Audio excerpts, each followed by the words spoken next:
Plant water relationship among that एक ट्रान्सपोर्टेशनचा part राहिला आपण याच्यापर्यंत ऍब्सॉर्प्शनच्या प्रोसेसेस कशा करतात याच्याबद्दल डिटेल पाहलाय. Mainly the chapter is related with the absorption of the water, कारण प्लांट वॉटर रिलेशनशिप असं त्या लेसनचं हेडिंग आहे. But during absorption of the water हे आपल्याला माहित असायला पाहिजे की नुसतं वॉटर, प्युअर वॉटर जे आहे सॉइल मधून ते ऍब्सॉर्ब नाही केलं जात. Water it is absorb along with some minerals. ठीक आहे, आणि ते जे मिनरल्स राहतात हे त्या वॉटरमध्ये डिझॉल्व्ड फॉर्म मध्ये राहतात.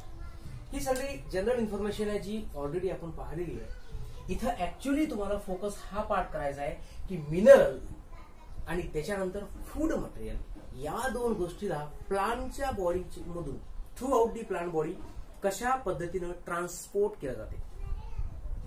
वॉटर ऍब्सॉर्प्शनच्या सगळ्या प्रोसेस पाहून झाल्या आपल्या. डिफ्युजन, ऑस्मॉसिस, इम्बिबिशन है ना. रूट सॉइल मधून तर रूट पर्यंत कशा पद्धतीनं प्रवास घडलाय ह्या सगळ्या गोष्टी आपण पाहिल्या. त्याच्यामध्ये कोणकोणते प्रेशर राहतात लक्षात ठेवायच्यात. वॉटर ऍब्सॉर्प्शनच्या प्रोसेस 3 लक्षात ठेवा जे ऑलरेडी झाल्या आपल्या. इम्बायबेशन, देन हॉट डिफ्युजन आणि ऑस्मॉसिस. त्याच्यानंतर ऍब्सॉर्प्शन मध्ये काही प्रेशर इन्व्हॉल्व राहतात. For example diffusion pressure, osmotic pressure, water potential, turgor pressure. तर या सगळ्या गोष्टींची इन्फॉर्मेशन जर असेल तर तुम्हाला ऑस्मोसिसशी रिलेटेड किंवा डिफ्युजनशी रिलेटेड कोणताही क्वेश्चन आला तर तुम्ही त्याला इझिली सॉल्व्ह करू शकता, कारण त्याचं सगळं मेकॅनिझम या प्रेशर मध्ये लपलेलं राहते. बरोबर आहे. वॉटर एंटर होऊन राहिलं तर कोणतं प्रेशर आहे. समजा एखादी नॉर्मल प्लांटची सेल असेल, त्या सेलमध्ये वॉटर ऍड झालाय, एंटर झालं खूप क्वांटिटीमध्ये, तर याचा अर्थ त्याचं सायटोप्लाझमची क्वांटिटी वाढली म्हणजे टर्गर प्रेशर वाढलं, म्हणजेच ऑस्मोटिक प्रेशर सुद्धा वाढलाय. जवळपास सगळ्या गोष्टी सारख्या आहेत. ठीक आहे. वॉटर पोटेन्शियल कमी आहे कारण तिथं फ्लो वॉटरचा सेलच्या आतमध्ये येऊन राहिला, बाहेर नाही येऊन राहिला. तर ठीक आहे, ह्या सगळ्या गोष्टी आहेत आपल्या, ह्या जुन्या झाल्या. इथं आपल्याला क्लिअर आता मिनरल्स बद्दल करायचं आहे. So let start the another topic from the chapter, that is transport of the minerals. सगळ्यात पहिले तर मिनरल्स म्हणजे काय तुम्हाला माहित असेल पाहिजे. We know that every living organism, it may be plant, it may be animal, every living organism requires nutrients for the normal growth and development. प्रत्येक लिव्हिंग ऑर्गॅनिझमला कशाची गरज असेल, न्यूट्रिएंट, आणि त्या न्यूट्रिएंट मध्ये मग वेगवेगळ्या प्रकारचे प्रकार असतात. That may be inorganic nutrient, that may be organic nutrients. तर इथं the elements which are required for the normal body growth and development are called as the minerals. प्लांटच्या नॉर्मल ग्रोथ आणि डेव्हलपमेंट करता ज्या एलिमेंटची गरज राहते त्याला तुम्हाला काय म्हणायचं आहे, मिनरल्स. आणि या मिनरलचे परत मग 2 पार्ट मध्ये डिव्हायडेशन करायचं.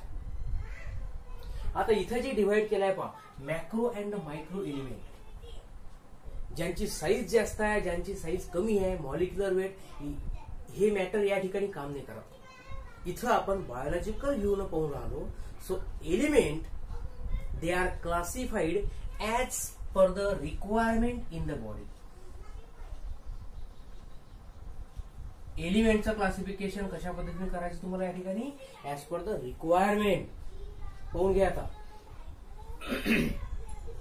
द एलिमेंट्स किंवा मिनरल म्हणू शकता तुम्ही, which are required in large quantities, which are required in large quantities or more amount are called as the macroelements, and the element which are required in less quantity, minimum quantity, are called as the microelement. For example, एक basic एलिमेंटचे example दिलेत पहा, carbon, hydrogen, oxygen, nitrogen, phosphorus, sulphur आणि magnesium. हे सगळे element जे राहतात यांची requirement plant सेलला मग ऍनिमल मध्ये आवश्यकता असते. आता इथे आपण प्लांटवर फोकस करून आलो. तर each and every element among धीज it is very very essential for the growth and development. ठीक आहे. आता याच्यातले जे बेसिक एलिमेंट आपण विचार करतो कोणतेही प्लांट असेल तर NPK बेसिक एलिमेंट कोणते पाहत असतो आपण? NPK. नायट्रोजन, पोटॅशियम आणि इकडे फॉस्फरस. नायट्रोजन, फॉस्फरस आणि पोटॅशियम किंवा त्याला पोटॅश असं म्हटलं तरी चालेल. तर यांची आवश्यकता काय काय असते? बेसिक कोणते जे आपण मिनरल्स वापरत असतो, खत मॅन्युअर्स वापरतो है ना, फर्टिलायझर आपल्या क्रॉपच्या प्रोडक्शन करता. कोणत्याही प्रकारचं क्रॉप जेव्हा आपण घेतो त्या ठिकाणी खत त्या ठिकाणी ऍड केलं जाते. आणि का त्याची आवश्यकता असेल? सॉइल मध्येच तर नॅचरली किती सारे एलिमेंट प्रेझेंट आहेत. आपण पाहतो बायोलॉजीमध्ये soil it is the main source of water, it is the main source of mineral also. मग तरी ऍडिशनल न्यूट्रिएंटची गरज का पडते? कारण या एलिमेंटच्या शिवाय कोणत्याही ऑर्गनची ग्रोथ पॉसिबल नाही. बरोबर आहे. मुद्दा डोक्यामध्ये बिलकुल क्लिअर करून ठेवायचा तुम्हाला. So the basic minerals are तर पहा बेसिक एलिमेंट्स ज्याला आपण कन्सिडर करून आलो that is NPK. Why they are most essential for the normal growth of the plant? तर त्याला एक रिझन आहे. पहा आपण एक्झाम्पल जर नायट्रोजनचं घेतलं त्याला मराठीमध्ये नत्र म्हणतो. कोणत्याही प्रकारचं फर्टिलायझर मार्केटमध्ये अवेलेबल असेल, any kind of the fertiliser that must contain the nitrogen. Without nitrogen कोणत्याही प्रकारचं फर्टिलायझर बनतच नाही. का गरज असेल? Because nitrogen it is essential for the foliage growth. आपल्याला माहित आहे प्लांटला आपण प्रोड्युसर म्हणतो. का म्हणत असाल? कारण प्लांट मध्ये फोटोसिंथेसिस घडते. They can make their own food material. का बनवतात? त्याच्यामध्ये ते क्लोरोफिल पिगमेंट आहे, ग्रीन लिव्ज आहेत. Leaves are very important. मग त्या लिव्हच्या नॉर्मल ग्रोथ करता नायट्रोजनची आवश्यकता असेल. म्हणून म्हटलंय की बेसिक मिनरल मध्ये कोणता घ्यायचा आहे? नायट्रोजन. त्याच्यानंतर फॉस्फरस, त्याची काय आवश्यकता असेल? Phosphorus it is needed for the root growth. मी तुम्हाला महत्वाचं सांगू राहिलो. त्याचा फंडामेंटल यूज कोणता आहे? तर एक तर फोलिएज म्हणजे फ्लावर डेव्हलपमेंट ज्याला म्हणतो आपण त्याची ग्रोथ करणं, आणि रूट डेव्हलपमेंट. जेवढे रूट स्ट्रॉंग असतील तेवढी त्या प्लांटची ग्रोथ किंवा तो पूर्ण सीझन मध्ये स्वतःची हाईट मेंटेन करते, स्वतःची ग्रोथ, त्याची डेव्हलपमेंट, त्याचं ऍब्सॉर्प्शन, सगळ्या गोष्टी मेंटेन करणं हे त्याच्यावर डिपेंड राहते. सो रूटची ग्रोथ कोण करते? तर फॉस्फरस. आणि जो पोटॅश आहे last it is needed for the overall growth. ठीक आहे. तर म्हणून म्हटलंय की न्यूट्रिएंटच्या बेसिक मध्ये NPK का मांडतात? त्याला रिझन हे आहे की हे त्या 3 गोष्टींचे काय आहेत मेन युजेस. तर म्हणूनच आपण काय करून राहिलो का elements we have classified on the basis of requirement. Macro element these are required in the large quantities, micro element are required in the smaller quantity. Carbon, hydrogen, oxygen कोणताही food material plant animal मधलं consider करा. आपल्याला माहित आहे का 3 टाईपचे nutrients आपण generally consider करतो. That is carbohydrate, protein and the fats. मग या तिघांपैकी कोणताही केमिकल स्ट्रक्चर पहा तुम्ही, they are basically made up of carbon, hydrogen and oxygen. हे तुम्हाला मी बायोमॉलिक्युल्स मध्ये शिकवलं आहे, जनरल फॉर्म्युला सहित सगळं. नायट्रोजन, फॉस्फरस, सल्फर आणि मॅग्नेशियम. आता क्लोरोफिलचा कंपोनंट आहे, सगळ्यांना माहित असेल पाहिजे. So these are the macro elements. आणि मायक्रो मध्ये जे आहेत कॉपर, कोबाल्ट, मॅग्नीज, झिंक आणि बोरॉन. तर हे याची रिक्वायरमेंट आहे पहा. पण रिक्वायरमेंट किंवा प्लांट बॉडीची डिमांड जी आहे ती बाकी एलिमेंट पेक्षा कशी असेल? कमी असेल. म्हणून त्याला आपण म्हणतो असतो मायक्रो एलिमेंट्स. ठीक आहे. हा झाला तुमचा पूर्ण बेसिक फंडामेंटल इंट्रोडक्शनचा part. That is what are mineral. बरोबर आहे. आता आपण पाहू त्या मिनरलची रिक्वायरमेंट बॉडीमध्ये कुठं आहे हे तर आपण पाहायला, त्याचे युजेस पाहायला. आता पाहायचं आहे की पूर्ण प्लांट बॉडीमध्ये मेनली असे कोणकोणते पार्ट आहेत which demands those nutrients. So requirement of this mineral in the plant body. Generally ज्या ज्या ठिकाणी ग्रोथ पिरियड किंवा ग्रोविंगचा जो स्पीड आहे तो जास्त असतो अशा ऑर्गनला या न्यूट्रिएंटची आवश्यकता जास्त असेल. पाहून घ्या. These are required in the apical parts. Root असो का स्टेम असो,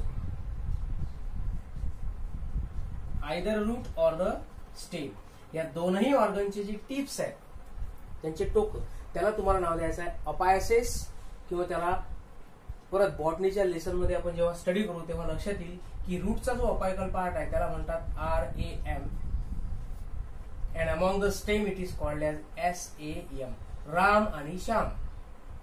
हे आपली साध्या भाषेत झाली, पण ते राम श्याम नाही आहे, it is RAM and SAM. Root apical meristem, shoot apical meristem. आता मेरिस्टेम नवीन शब्दाला आम्हाला समजलं नाही, मग मेरिस्टेम काय आहे, तर काही लोड नाही आहे त्याचा. पहा मेरिस्टेम म्हणजे काय आहे, तर it is the tissue which has growing capacity, division capacity, आणि याच्यामध्ये असतात birds, BUDS, birds, growing part of the plant body. आणि हेच रिझन आहे का प्लांटची ग्रोथ अनलिमिटेड राहू शकते. एनिमल मध्ये ही गोष्ट पॉसिबल नाही आहे. We don't have such type of the meristem. आपल्याकडे स्टेम सेल आहेत, टिश्यूज बनू शकता, पण त्याची ग्रोथ लिमिटेड राहते पहा. आणि हेच प्लांट आणि अॅनिमल मधलं महत्वाचं फीचर आहे.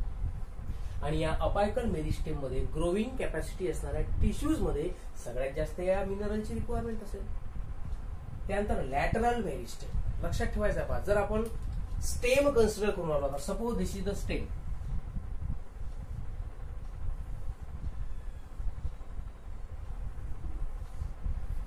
तर या स्टेमचा हा जो टिपचा पोर्शन आहे याला आपण नाव दिलेलं अपायकल पार्ट, दिस वन मध्ये अपायकल. त्याच्यानंतर याला म्हणायचं तुम्हाला लॅटरल मेरिस्टेम. याच्यामध्ये पण ग्रोईंग कॅपॅसिटी आहे आणि हे प्लांटचं डायमीटर वाढवण्यास मदत करतात. डायमीटर वाढवणे म्हणजे त्याची हॉरिझॉन्टल ग्रोथ करणे, एक हाईट वाढवेल, लिनियर ग्रोथ. लॅटरल असेल तर हॉरिझॉन्टल ग्रोथ. तर याला म्हणायचं आहे lateral part of the plant. शक्यतो स्टेमचा विचार करतो आपण.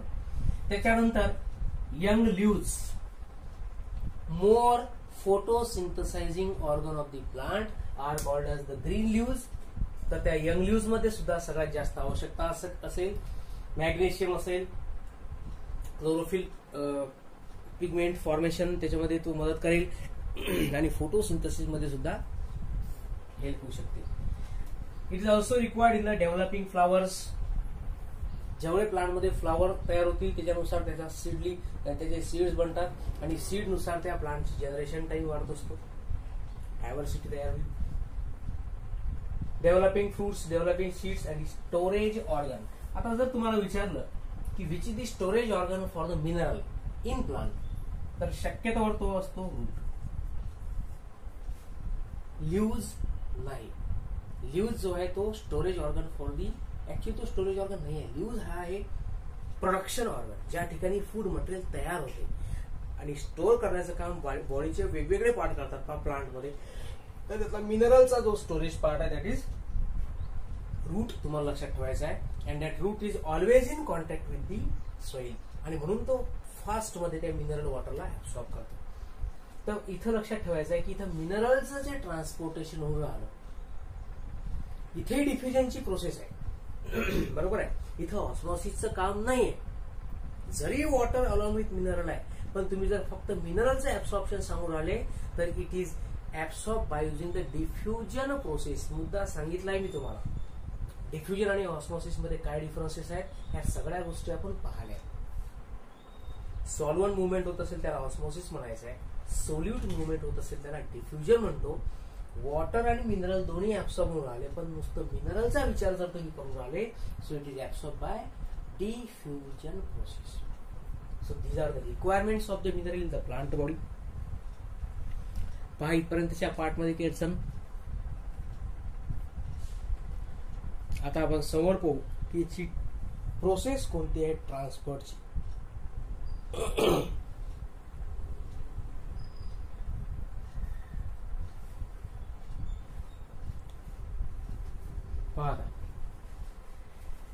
Process of transfer involve in the mineral conduction. एक तर आपल्याला ट्रान्सफर कसं करायचं आहे, तर सगळ्यात सुरुवातीला तुम्हाला soil which is the main source of the mineral, natural source आपण पाहत असतो. या सॉइल मधून मिनरल सॉइल मध्ये प्रेझेंट कसे राहतात, तुम्हाला पेपरमध्ये क्वेश्चन डायव्हर्सिफाईड क्वेश्चन करू शकतो. ज्या ठिकाणी हे मिनरल प्रेझेंट राहतात तो झाला सोर्स, तो तिथे हे मिनरल कसे प्रेझेंट आहेत. So these minerals are present in the solid state or the crystalline form. Soil particles म्हणतो आपण त्याला. तर हे सुद्धा पार्टिकलच्या फॉर्म मध्ये प्रेझेंट राहतात. So they are solid or crystalline form. नंतर हे मिनरल जेव्हा प्लांट ऍब्सॉर्ब करते तर प्लांट ऍब्सॉर्ब करताना ते डिझॉल्व फॉर्म मध्ये ऍब्सॉर्ब होतात किंवा आपण त्याला आयोनिक फॉर्म म्हटलं तरी चालेल. सो ऍब्सॉर्ब फॉर्म कोणता असेल तर त्याला आपण डिझॉल्व किंवा आयोनिक फॉर्म म्हणतो. आणि सॉइल मध्ये कसे प्रेझेंट राहतात तर present in the solid form और दी क्रिस्टलाइन फॉर्म. आता यांचं ऍब्सॉर्प्शन कसं घडतं तर याचा तुम्हाला एक जनरल पाथवे माहित असायला पाहिजे. याची चर्चा आपण केली सुद्धा होती. जर हा सोर्स आहे रूट,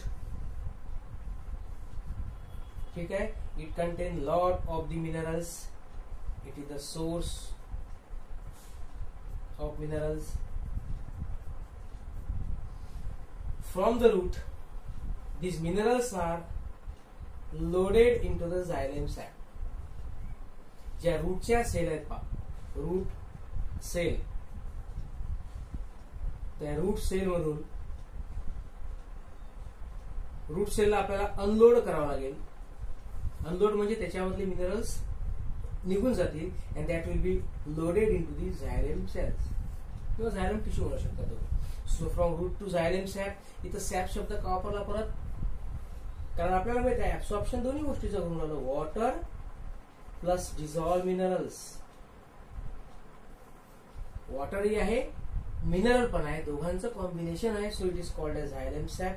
म्हणजे रूट मधून जे ऍब्सॉर्ब केलं आहे ते वॉटर मिनरल आहे. So it is xylem sap. Xylem सॅपच्या नंतर अपवर्ड डायरेक्शन, रूट पासून तर प्लांटच्या अप्पर पार्ट पर्यंत हे ऍब्सॉर्ब केलं जाते.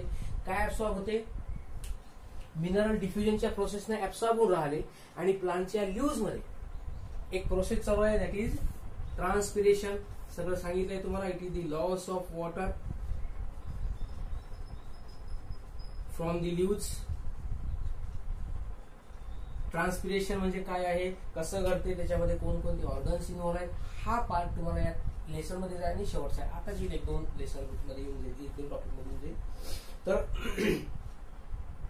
रूट टू द ल्यूज, पण लक्षात कसं घ्या, रूट टू ल्यूज एक पुल प्रेशर क्रिएट होऊन राहिलं. पुल प्रेशर म्हणजे काय, ल्यूज मधून वॉटर इव्हॅपोरेट होऊन राहिलं, रिलीज होऊन राहिलं. म्हणजे ल्यूज काय करतात तर रूट मध्ये एक पुल प्रेशर क्रिएट करतात, म्हणजे ऍब्सॉर्ब करण्याचा प्रयत्न करून राहिले. आणि रूट सॉइल मधून ऍब्सॉर्ब करतात. म्हणजे soil to root, root to leaves आणि ल्यूज टू ऍटमॉस्फिअर. तर हा जो एक अपवर्ड फ्लो आहे यालाच म्हणायचं तुम्हाला ट्रान्सपिरेशन पुल. आपण ज्या थेरीज पाहिल्या त्या रूट प्रेशर थेरी आहे, ट्रान्सपिरेशन थेरी आहे, कोहेजन टेन्शन थेरी आहे.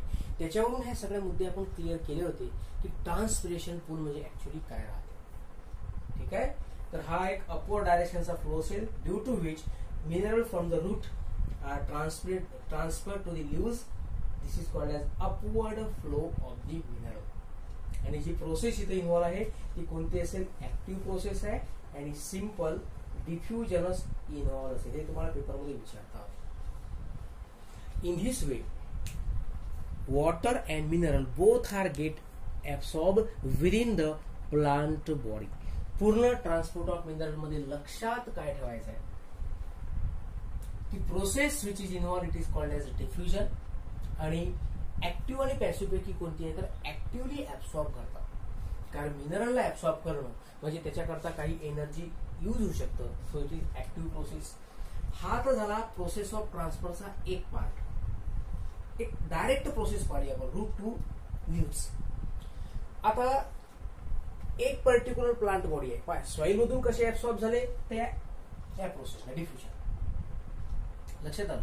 आता समजा एक प्लांट बॉडी आहे, हा झाला अपवर्ड फ्लो. पण समजा आपण एक्झाम्पल घेतलं deciduous forest. Take the example of deciduous forest किंवा डेसिडियस प्लांट्स. याला आपण पानझडी वृक्ष म्हणतो है ना. त्यांचे जे ओल्डर ल्यूज असतात ते खाली पडून जातात, पण तरी ते प्लांट लाईव्ह राहतात अप टू इयर्स. मग आता याच्यात काय मेकॅनिझम असते का, तर दुसरं मेकॅनिझम इथं काम करते. पहिलं पाहिलं डायरेक्ट ट्रान्सपोर्ट, सेकंड आहे रिमोबिलायझेशन किंवा रिमोबिलाइज्ड. एका टिपिकल प्लांटचं जे ओल्डर पार्ट असेल, ओल्ड ज्याचा लाईफ स्पॅन संपला आहे ना, समजा आता लीव्ज असतील, ग्रीन लीव्ज आहेत ते काही वेळेनंतर येलोइश बनतात है ना, ओल्डर लीव्ज म्हणतो आपण त्याला. तर असे जे ओल्डर पार्ट आहेत त्यामधून न्यूट्रिएंट ट्रान्सपोर्ट केले जातात टू दी यंग पार्ट्स, जे अजूनही ऍक्टिव्ह आहेत आणि जे काही काळापर्यंत जगू शकतात. त्याच्यामध्ये फोटोसिंथेसिसची कॅपॅसिटी आहे and they can live up to certain, sustain up to certain period. So some elements can be remobilize plant body to plant body. Soil नाही, प्लांटच्या एका पार्ट पासून प्लांटच्या दुसऱ्या पार्ट पर्यंत मिनरल ट्रान्सपोर्ट झाले, म्हणून त्याला आपण शब्द वापरतो mobilized. So from older part to the younger part some elements can be transferred और मोबिलाइज्ड.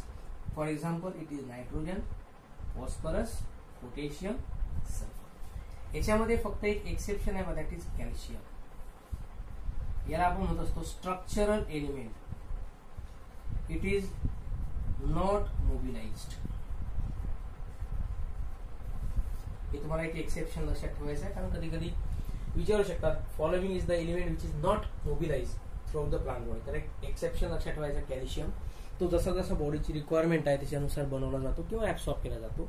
प्लांट बॉडीमध्ये दोन गोष्टी लक्षात ठेवायच्या आहेत की direct transfer from soil up to the leaves with help of transpiration, full किंवा आपण अपवर्ड फ्लो म्हणतो.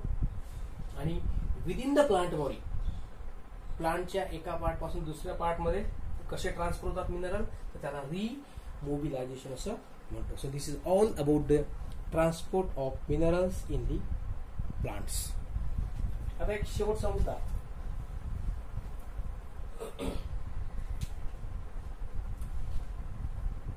इथं आपण डेफिनेशन करताना एलिमेंट्स वर्ड वापरला आणि आपण असं यूज करतो, मग एलिमेंट म्हटलं का त्याच्यामध्ये मग सगळे इनऑर्गॅनिक आहेत ना, कार्बन, हायड्रोजन, नायट्रोजन, ऑक्सिजन. पण जर पेपरमध्ये तुम्हाला असं क्वेश्चन केला गेला की whether the element which are absorb किंवा मिनरल जे ऍब्सॉर्ब होतात ते इनऑर्गॅनिक आहेत, दोन गोष्टी पाहिजेत तुम्हाला. एक तर मिनरल ऍब्सॉर्प्शन आणि याच्यानंतरचा पार्ट आहे तुम्हाला फूड ऍब्सॉर्प्शन. फूड मध्ये आपण ऑर्गॅनिक कन्सिडर करतो. मग बा मिनरल म्हणजे इनऑर्गॅनिक होतात आणि फूड मटेरियल म्हणजे ऑर्गॅनिक, असं काही होते का? तर हा शेवटचा मुद्दा लक्षात ठेवा, असं काही नाहीये. मिनरल इनऑर्गॅनिक आणि ऑर्गॅनिक दोनही फॉर्म मध्ये राहू शकतात. फॉर एक्झाम्पल हा जो नायट्रोजनचा एक्झाम्पल आपण घेऊ शकतो. फॉर एक्झाम्पल नायट्रोजन हा इनऑर्गॅनिक फॉर्म मध्ये सुद्धा ऍब्सॉर्ब होऊ शकते, त्याला आपण नायट्रेट्स आणि नायट्राइट्स म्हणतो, जो सॉइल मध्ये असतो. आणि ऑर्गॅनिक फॉर्म मध्ये सुद्धा ऍब्सॉर्ब होऊ शकतो. For example amino acids. कोणताही अमिनो ऍसिडचा फॉर्म्युला जर आपण पाहिला तर त्याच्यामध्ये पहा, समजा एक बेसिक स्ट्रक्चर मी तुम्हाला सांगून राहिलो. हे जर एक अमिनो ऍसिड आहे, त्याच्यामध्ये हा जो NH2 ग्रुप आहे हा नायट्रोजनचा पार्ट आहे. म्हणजे इथं हा ऑर्गॅनिक कंपाऊंड झाला आणि याच्या फॉर्म मध्ये जरी ऍब्सॉर्प्शन घडलं तरी सुद्धा काय ऍब्सॉर्ब होणार, nitrogen. So mineral can be present in the organic form. Absorb जो होणार तो ऑर्गॅनिक फॉर्म मध्ये सुद्धा होऊ शकतो. हा मुद्दाच फक्त इथं लक्षात ठेवायचा आहे. ठीक आहे, आता त्याच्यानंतरचा आपण फूड ऍब्सॉर्प्शनचा पार्ट बघूया.